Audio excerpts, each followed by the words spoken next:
Estamos conversando este día sobre política con políticos, por primera vez en 361 grados. Jorge, hablando ya en materia de política, dado el seniority, diríamos, que usted tiene aquí en esta conversación, ¿cómo ve usted el tema del 743 en particular? Bueno, yo creo que es, a estas alturas, todas aquellas personas que de alguna manera se han informado y de alguna manera se interesan en los temas nacionales, creo que estarán todo el mundo de acuerdo, si no alguna minoría, en el que el decreto, desde el punto de vista jurídico, es un adefesio jurídico, es inconstitucional, que se dio para resolver una serie de problemas e intereses de casi todos los partidos. Digo casi porque por lo menos en el mío hubo una definición clara de cambio democrático de no apoyar eso, y se ha sido expreso durante todas las semanas posteriores, e incluso en esta semana recién pasada se plantearon iniciativas de buscar su inconstitucionalidad y de hacer un mecanismo de derogatoria que implica una reforma real, de tal manera que en ese caso yo puedo decir lo que para mí, para mi partido, es contundente el rechazo al decreto famoso.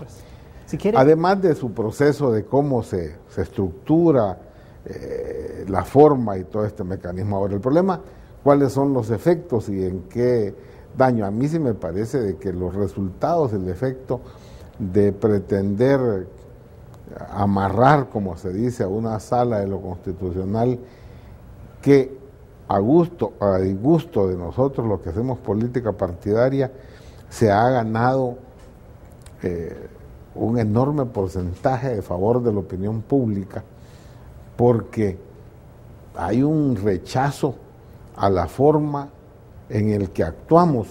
Buena parte de la sociedad, de las personas, no están satisfechas de cómo actuamos, lo que se ha dado en llamar clase política, que para mí es terrible que se diga que las cúpulas de los partidos somos clase política, pero el problema es que actuamos como clase, desgraciadamente, y eso definitivo para mí va en contra del desarrollo democrático, del proceso de construcción de una democracia moderna, que es lo que demanda el país, porque es indispensable para este mundo altamente competitivo. No, ya no podemos ser una isla, estamos metidos, nos guste o no nos guste, en este mundo globalizado. Eso demanda de la parte política también una modernización que se adapte a eso. Ese proceso de modernización de la democracia que demanda mayor participación ciudadana, mayor efecto de la ciudadanía, mayor capacidad de control sobre los que representamos a la ciudadanía en una democracia representativa. Yo creo que esto nos hace que la ciudadanía se sienta, o buena parte. Ahora, ¿qué ciudadanía? La élite que lee periódicos, que ve televisión, que se preocupa por estas temáticas. Y el resto de la gente anda buscando cómo hace para ganarse los frijoles y el maíz. Hagamos lo siguiente, veamos ahorita un reportaje que nos ha preparado nuestra coordinadora, y entonces ya vemos qué opinan Arena y el FMLN justamente sobre este tema.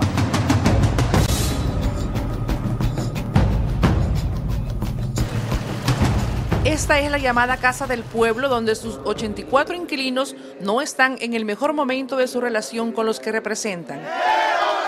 Esto es por el decreto 743, que obliga a los magistrados de la Sala de lo Constitucional a votar unánimemente. Yo sí creo de que en la Sala de lo Constitucional el régimen que se tenía no era malo, tan no era malo que hemos pasado durante muchos años resolviendo y nunca tuvimos este problema.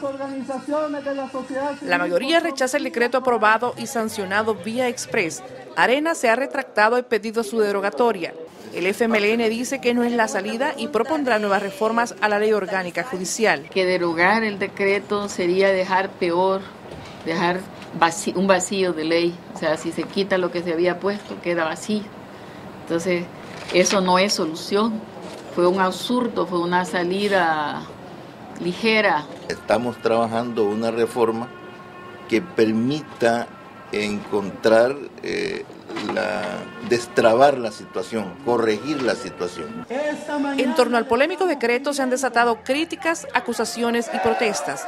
Algunos sugirieron que su aprobación se derivó de probables sentencias futuras que habrían sido filtradas al partido Arena. Se ha dicho, mintiendo, que yo me he reunido con el presidente Cristiani para tratar de este punto. Eso es totalmente falso. Y así clarito como se lo estoy diciendo, esa es la realidad. Jamás me he reunido yo con el expresidente Cristiani para tratar este punto del famoso decreto 743. ¿Qué señales le dio la sala como para que Arena haya votado para evitar que se declarara inconstitucional una ley y que luego después decide retractarse y pide la derogatoria al FMLN porque la sala le dio evidencias palpables de que no será declarada inconstitucional? La sala no puede hacer eso.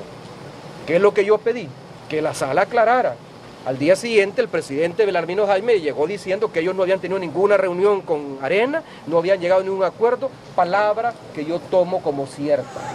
En medio del refuego, la independencia de los órganos del Estado, la institucionalidad y la población. El llamado a la sensatez creo que es para todos los sectores políticos del país y sectores académicos del país. A la sociedad salvadoreña eso es lo que está pidiendo, sensatez al sector político.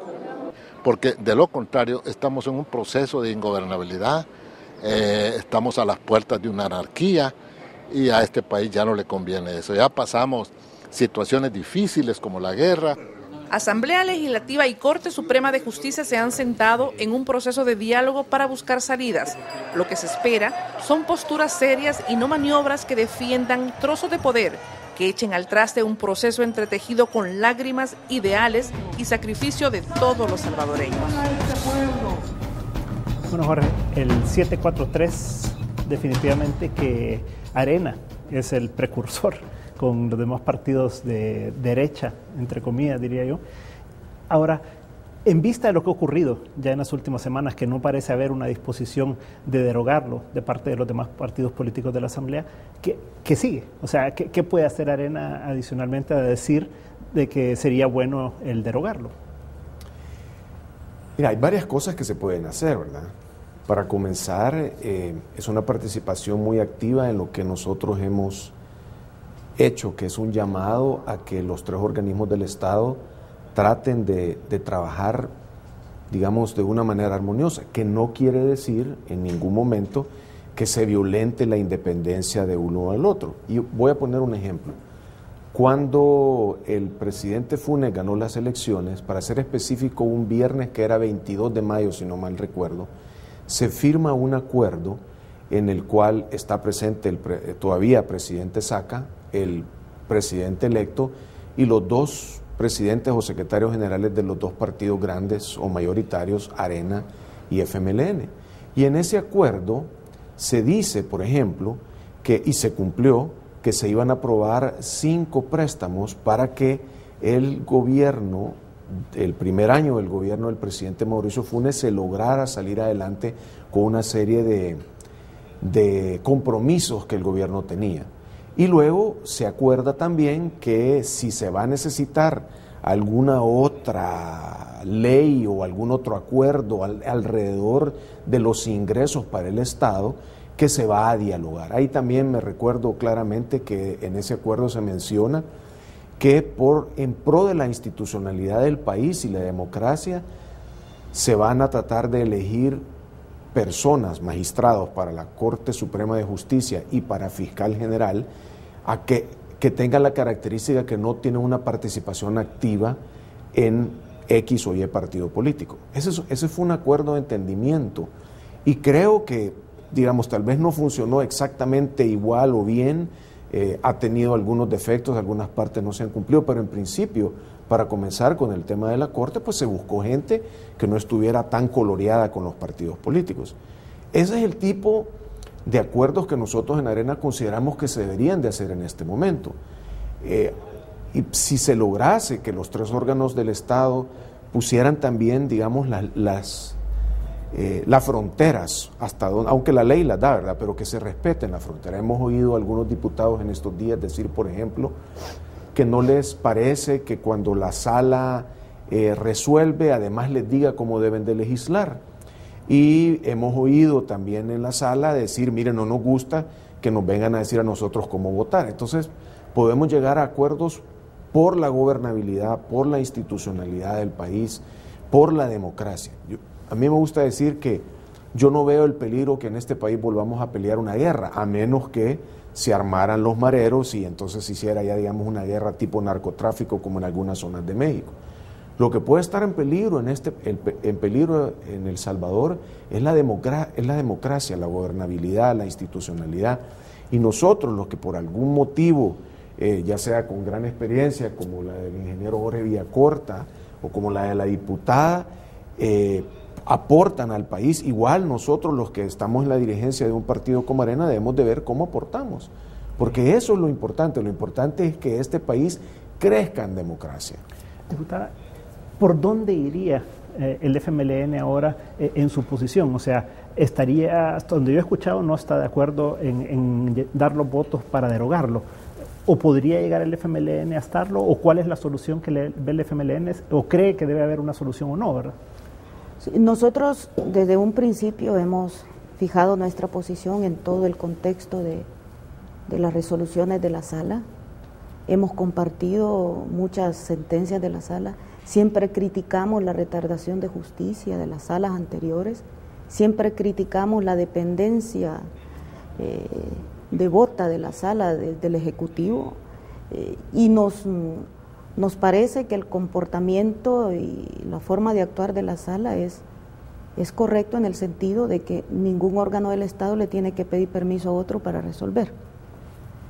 Lo que nosotros hemos planteado en este contexto es que ni con un decreto, ni con el 743, ni con otro decreto que se dicte, podrá resolverse las diferencias que tienen los órganos del Estado de interpretar la Constitución. Porque es que el tema es que no es posible que en un Estado de Derecho, donde una Constitución se elabora no a partir de una norma jurídica, sino un acuerdo político. Es decir, lo que se configura en ese librito que se llama Constitución de la República es un acuerdo político que da lugar a una forma de un sistema político en El Salvador. Y ese acuerdo político que se convierte en una Constitución y se convierte en ley, que es el marco del ordenamiento jurídico, es el acuerdo político tomado en un tiempo, en un espacio y en una circunstancia. Nosotros no compartimos con Arsala en esta etapa el hecho de que a través de las interpretaciones de la Constitución se quiera modificar el sistema. Si es necesario que nos sentemos los órganos del Estado, todas las fuerzas vivas de este país, a pensar si en El Salvador ya no es posible seguir aplicando una democracia representativa y pasemos a una democracia participativa. Nosotros estamos en toda la disposición de hacerlo, pero no es posible que un elemento del Estado que se llama ordenamiento jurídico sea el que determine el funcionamiento del Estado. Eso solo es un elemento, es una pata de la mesa. Entonces nosotros creemos que para resolver, y así lo dijimos después de que se aprueba el 743, que había que sentar una mesa, que había que dialogar, no para decir, mira, tú no te vas a oponer a lo que yo haga o yo no me opongo a lo que tú hagas, no, para definir el tipo de sistema que queremos implementar en El Salvador. Quiero que quedémonos hasta ahí porque creo que este tema justamente que usted acaba de introducir es muy importante y es fundamental, creo yo. Dejémoslo para el siguiente bloque y arranquemos por ahí justamente porque es el sistema político que queremos, pues, ¿verdad? Así que en un momento estamos de regreso con este análisis de la situación política nacional. No nos cambie, somos 361 grados.